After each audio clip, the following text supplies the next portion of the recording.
From the shadows of the National Palace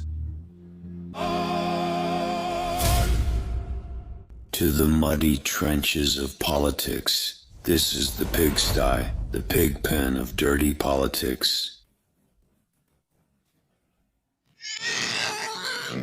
How's it going, you political animals? Come on in, come into the pig pen. Today the mud is fresh and hypocrisy floats like cream on convent chocolate. I'm Louis Berman, and this is the pigsty, the pig pen of politics. The only place where we don't wash our hands, because here we actually work with the filth that others want to hide under the rug at the National Palace. Today I'm going to fill in for Berman because, he's so religious that he takes his Holy Week vacation. What a cynic.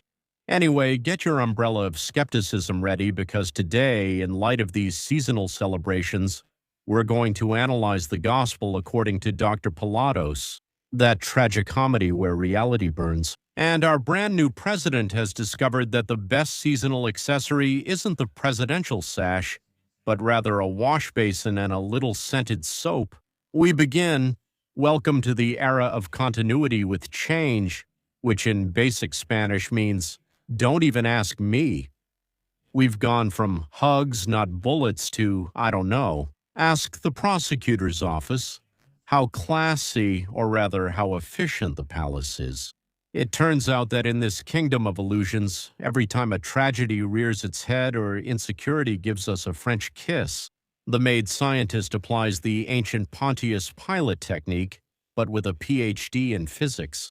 While the country crumbles with almost divine precision, she has perfected the art of evasion.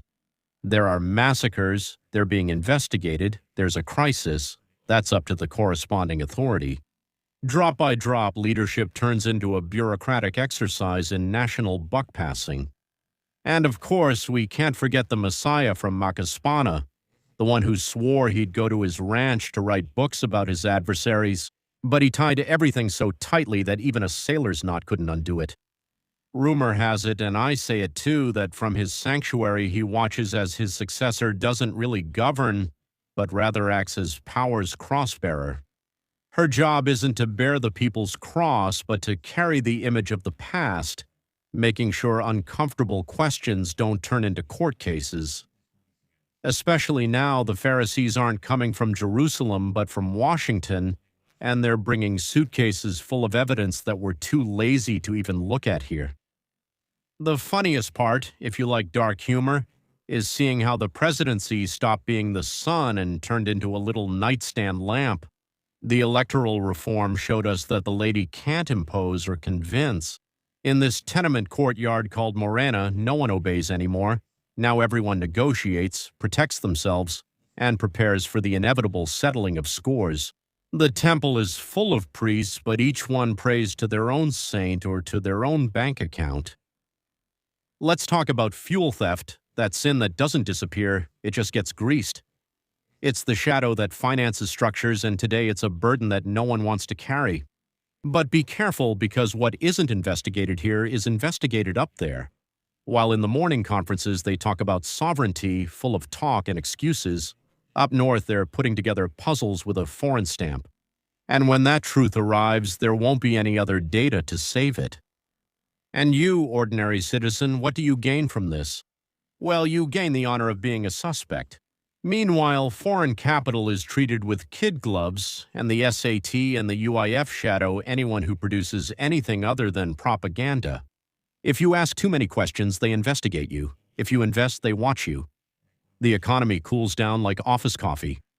Hey, we have refineries that don't refine and derail trains that are monuments to cost overruns. Here's our takeaway. We are living through a transition into uncertainty, a government that doesn't govern, a leader who doesn't show up but still gives orders, and a president who, faced with the fire, preferred to look for the nearest wash basin. And that's how we leave, my dear pigs. Don't forget to share this necessary dose of bitterness, because while they wash their hands, we make sure to point out the dirt. This was the pigsty, the pig pen of politics. Subscribe, hit the bell so you get notified. When government cynicism reaches record levels, which is basically every day, And remember, in this country, if you don't fall, you slip, and if you govern, you wash your hands of it. Get out of here. The pigsty is already full, and there's not enough decency to go around. See you next week. Enjoy your Resurrection Sunday. I'm Louis Berman. Goodbye.